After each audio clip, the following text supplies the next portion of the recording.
Fala turma, beleza? Então, hoje vamos falar de um dos nossos conteúdos que se enquadra na mecânica newtoniana, né?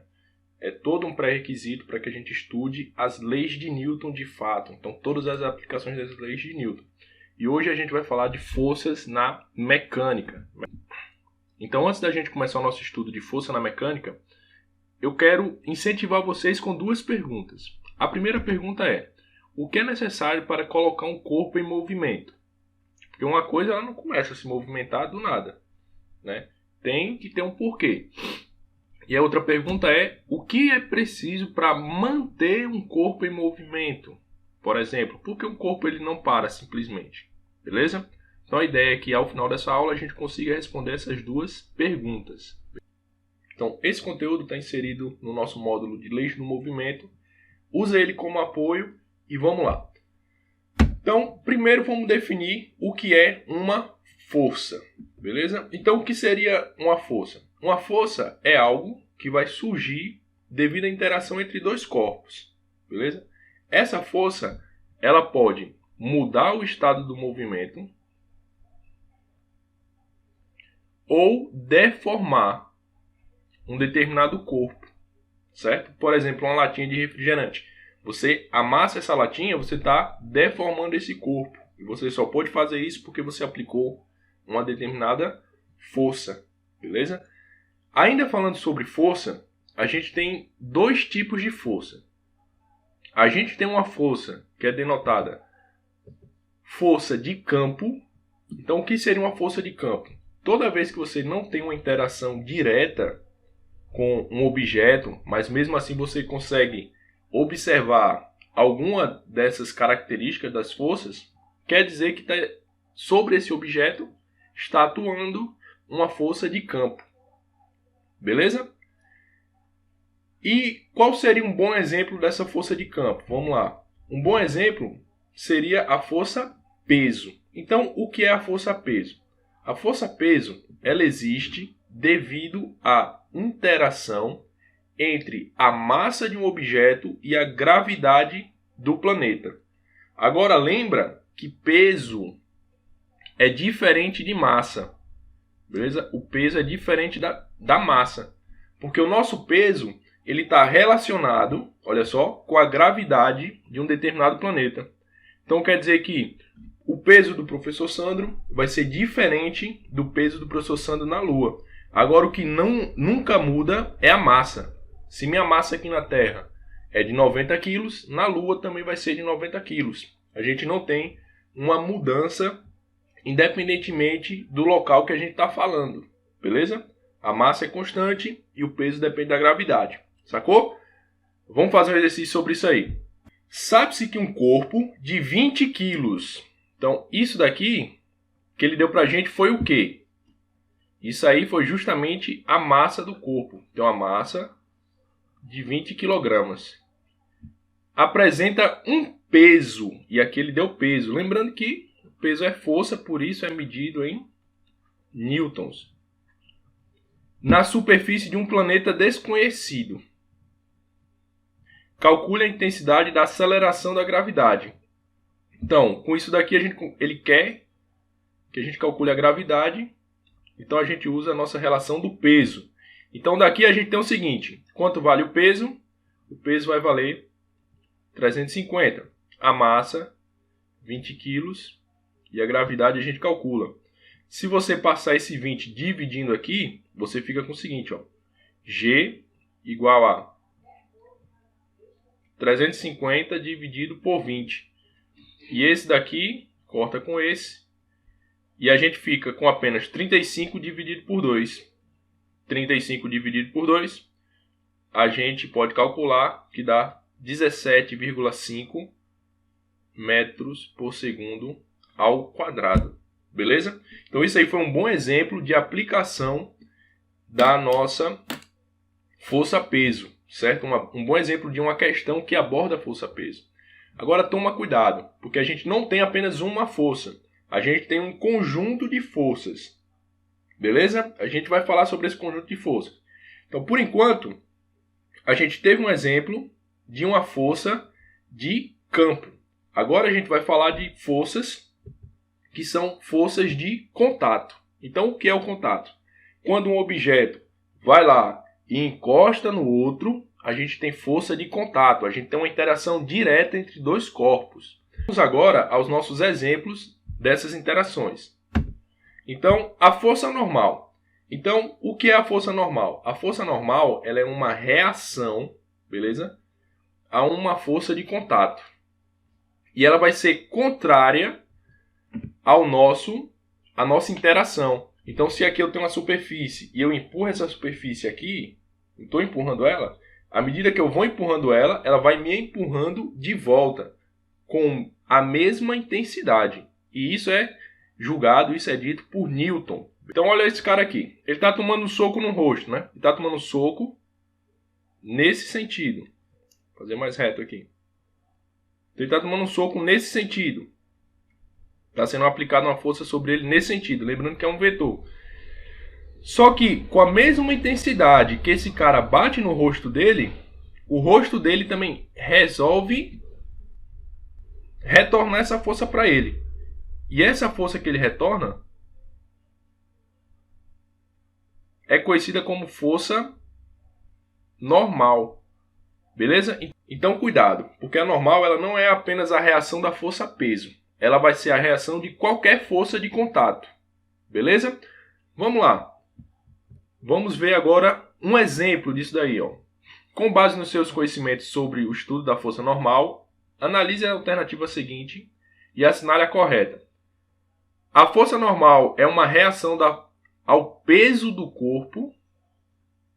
E aqui a gente tem um erro, porque ele não é ao peso do corpo. Ele vai ser a qualquer força de contato. Beleza? Ok. A intensidade da força normal é sempre igual ao peso do corpo. Muito cuidado quando uma questão fala assim. Sempre. Sempre é muito tempo. Sempre é muita coisa. Então, toma cuidado quando aparecer essa palavrinha sempre, né? Sempre, nunca, beleza? São palavras para a gente tomar cuidado. Letra C. A força normal é força de reação à compressão feita sobre uma superfície? Verdade, né? Então, se a gente está comprimindo a superfície, a gente está atuando, está fazendo uma interação entre essa superfície. A força normal vai ser essa reação. Vamos para a letra D. A força normal sempre se forma na mesma direção da força peso? Não. Beleza? Mais uma vez, ó. Sempre. No plano, as forças normal e peso sempre se anulam? Sempre se anulam? Não, sempre é muita coisa.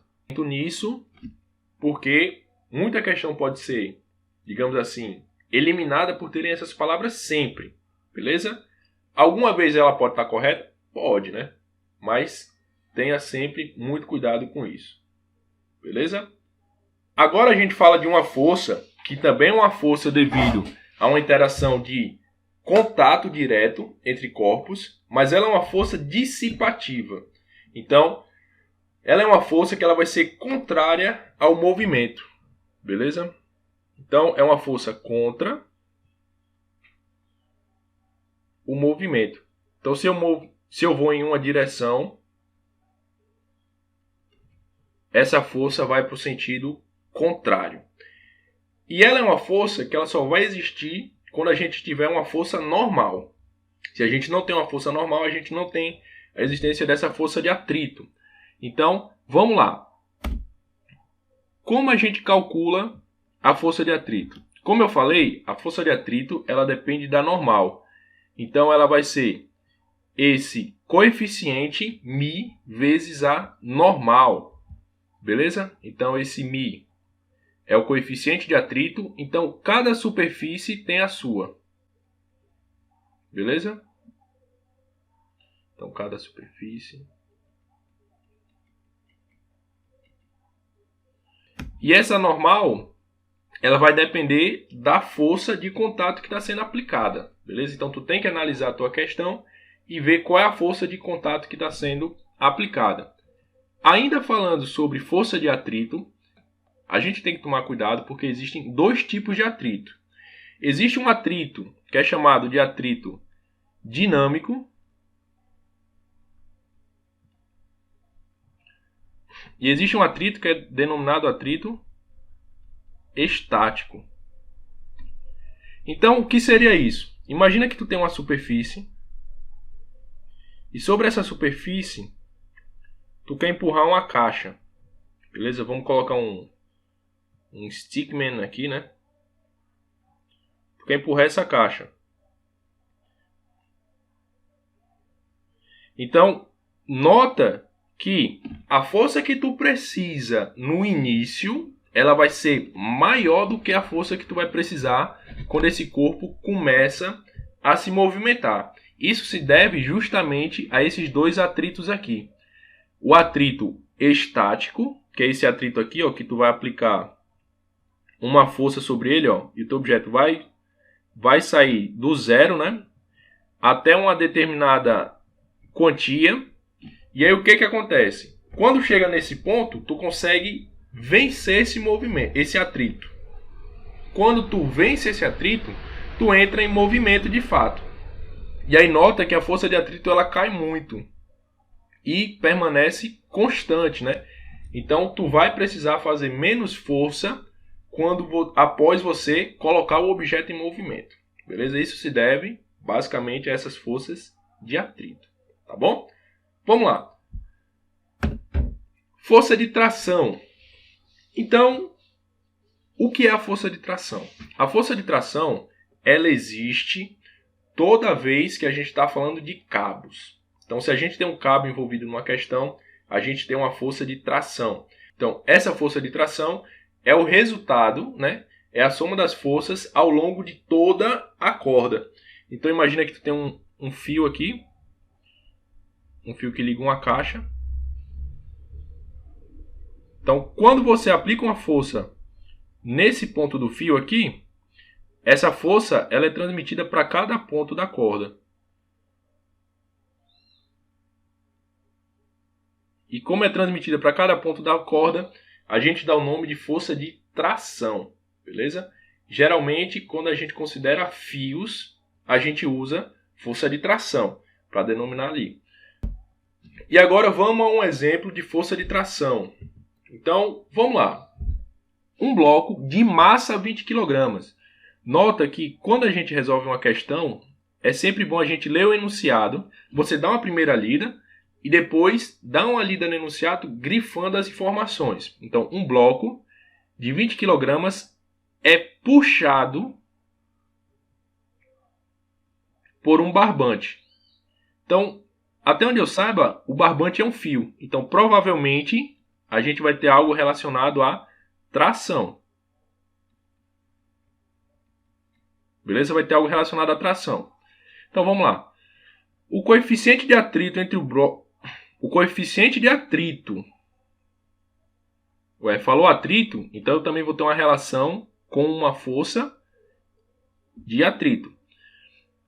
Entre o bloco e o plano horizontal de apoio é de 0,25. Então ele já deu o coeficiente de atrito também. Ó. Ele deu o coeficiente de atrito, 0,25. Ele deu a massa do bloco, que é 20 kg. Beleza? Ok, vamos lá. Adota-se G igual a 10 metros por segundo. Então G igual a 10 metros por segundo ao quadrado. Encontrei estes resultados. Então G igual a 10 metros por segundo ao quadrado. Sabe-se que o bloco tem aceleração de módulo igual a 2 metros por segundo. Então ele deu a aceleração do bloco também. 2 metros por segundo ao quadrado. Beleza? Tem a aceleração 2 metros por segundo ao quadrado. Conclui-se que a força de tração do barbante tem intensidade igual a... Então vamos lá. Isso é um caso de uma força que é chamada de força resultante. Então, o que seria a força resultante? A força resultante vai ser a soma de todas as forças sobre um determinado bloco. Então, vamos lá. Vamos supor uma superfície aqui. Eu tenho a superfície e aqui eu tenho um bloco. Eu estou puxando esse bloco nesse sentido aqui. Deixa eu mudar minha cor aqui de caneta.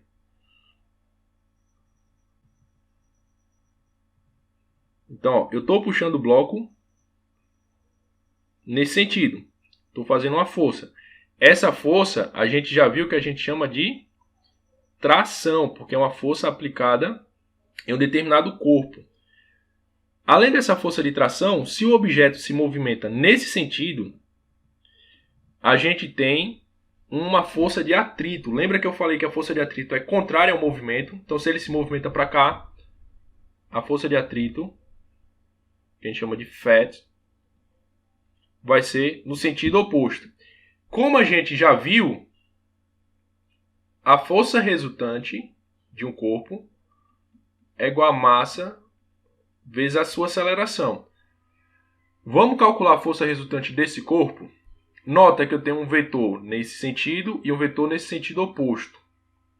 Então aí é um caso lá do que a gente já estudou de subtração de vetores. Como o nosso objeto se move nesse sentido, eu sei que essa força é maior.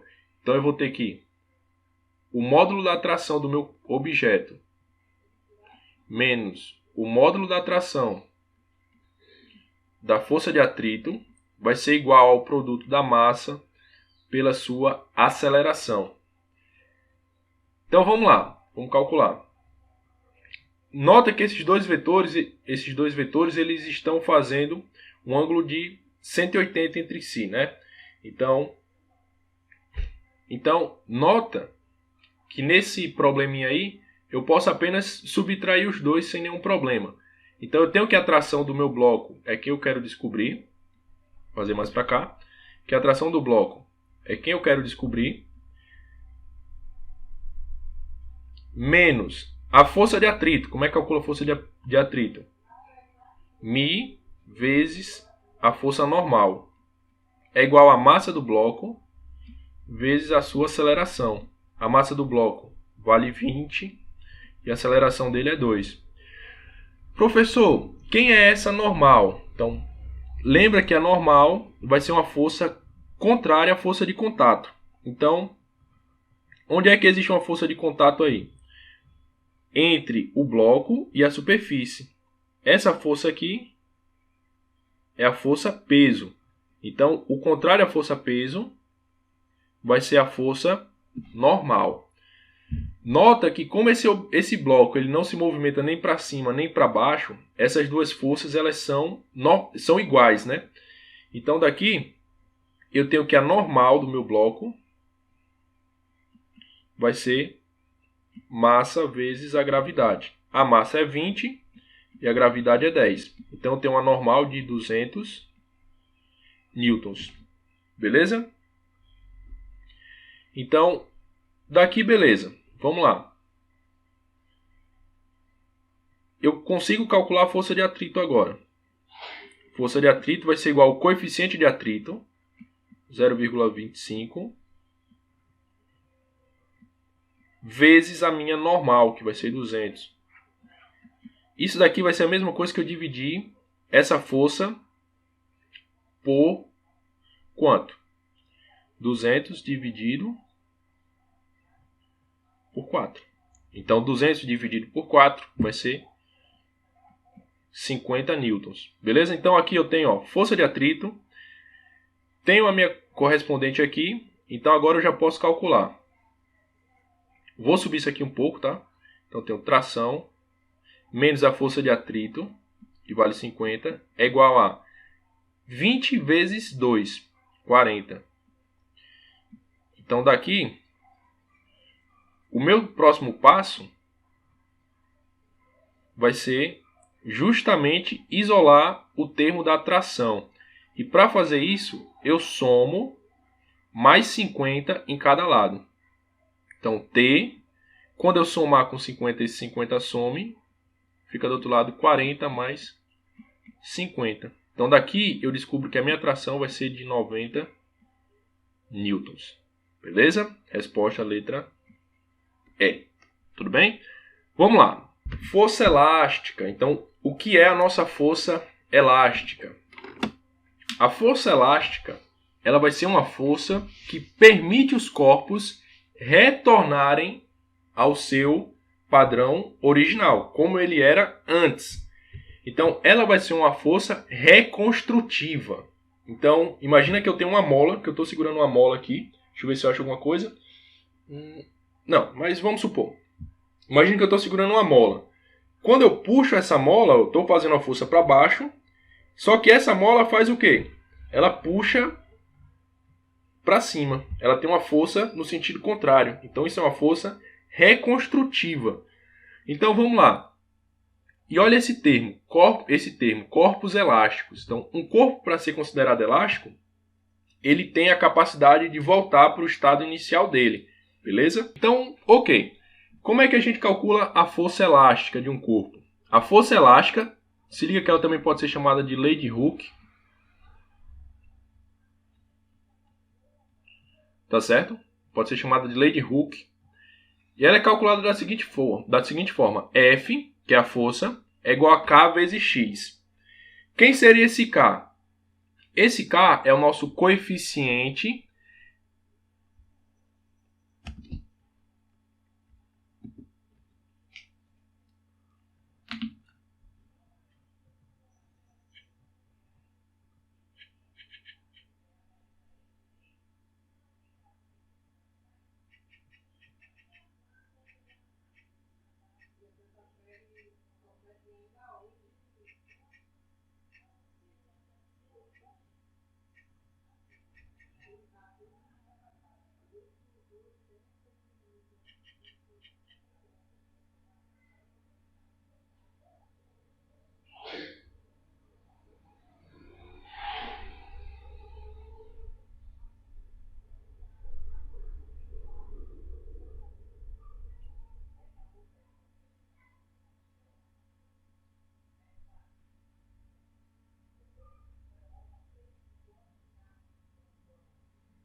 Então, aqui a gente tem uma...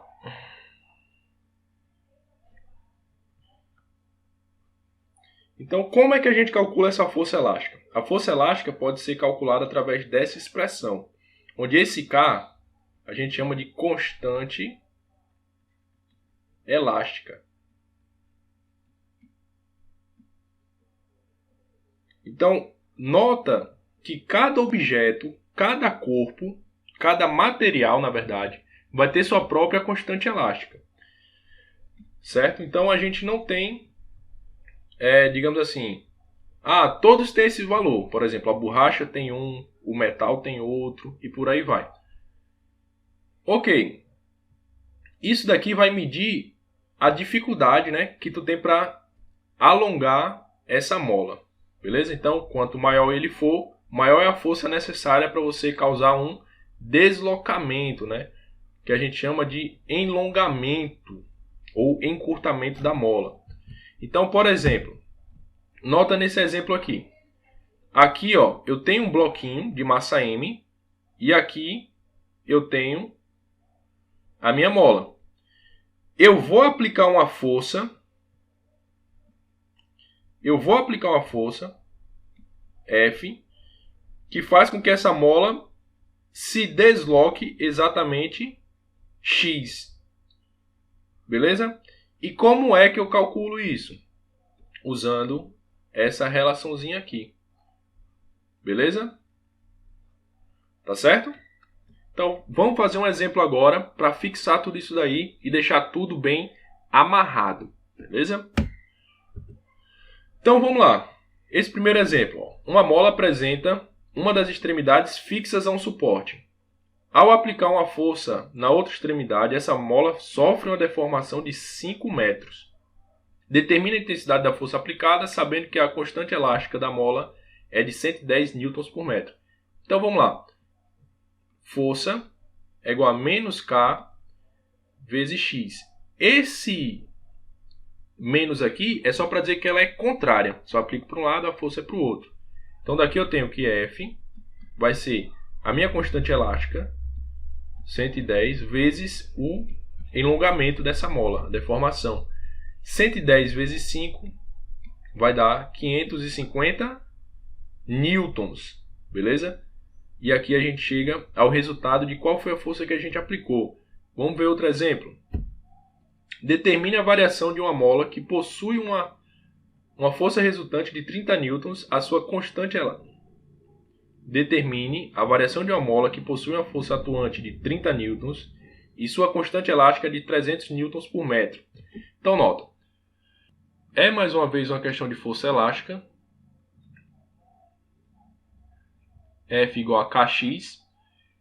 Nessa questão eu dei a constante e dei a força. E quero saber justamente esse x aqui. Então daqui ó, eu passo o K dividindo e descubro que para calcular esse x, eu vou dividir a força pela constante elástica. Então olha, essa força é quanto? 30 newtons. E essa constante, 300. Então esse zero, posso tirar com esse zero, né? Para dar uma simplificada. E fico com 3 dividido por 30. Posso simplificar os dois por 3. E aqui eu fico com 1 sobre 10. 1 dividido por 10 dá aqui. O nosso alongamento é de 0,1. E para saber a unidade, olha aqui, ó, metros. Então 0,1 metro. Beleza? Então esse daí foi o nosso conteúdo de forças na mecânica. Beleza? Não esqueçam de olhar o Pluri, porque vai ter exercício sobre isso daí lá na página do Pluri, beleza? Então, muito obrigado e forte abraço.